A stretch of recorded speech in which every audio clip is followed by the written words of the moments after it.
अब देख यहाँ पे क्या बोला गया, यहाँ पे बोला गया ऐसा proof that in any triangle. अब ट्राइंगल में भैया 3 एंगल होते हैं, किसी और दुनिया के होंगे तो शायद 3 से ज्यादा होंगे, वरना 3 ही होते हैं। तो a प्लस बी प्लस सी क्या होता है भैया, पाई। कितना आई, पाई। पहुंच गया भैया। अब देखो भैया, अगर पहले की मैं बात करूं, पहले की बात करूं, आपको प्रूफ करना है कि सिग्मा टेन ए बराबर पाई टेन ए। तो देखो एक तरीके से तेरे को प्रूफ क्या करना है, क्या तुमने सिग्मा टेन ए को ओपन कर दिया भाई।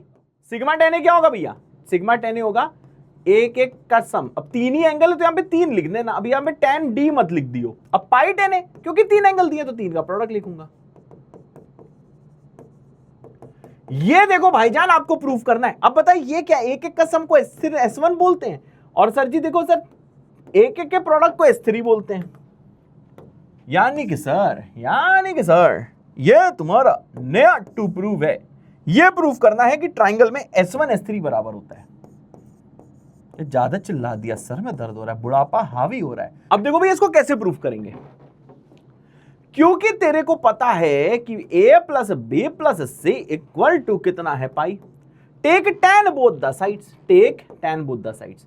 तो यहां दिखेगा sir tan of a plus B plus C, और यहां दिखेगा सर जी आपको टैन ऑफ पाई, यहां दिखेगा सर आपको tan of pi, tan of pi. अब टैन पाई देख 0 होगा, क्यों, क्योंकि टैन पाई होता है साइन 1 पाई अपॉन कॉस 1 पाई। अब साइन ऑफ इंटीजर पाई 0 होता है, कॉस ऑफ ऑड पाई -1 होता है। ये सब बताया है, तो ये हो जाएगा 0, यहां आ जाएगा 0। अब ध्यान दे, अब यहां पे 3 एंगल है, तो ऊपर है देख S1 भी आएगा S3 भी आएगा, ऑड वाले लिखे जाते हैं, अभी सब याद होना चाहिए।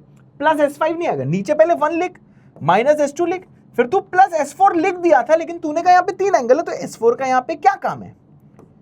अब भाई साहब इसे आप क्रॉस मल्टीप्लाई कर दो, जैसे क्रॉस मल्टीप्लाई करोगे तो ये तो भैया 0 से मल्टीप्लाई के 0 हो जाएगा, यहां सिर्फ बचेगा S1 माइनस S3 बराबर 0। तो कितना आएगा hero, S1 equal to S3।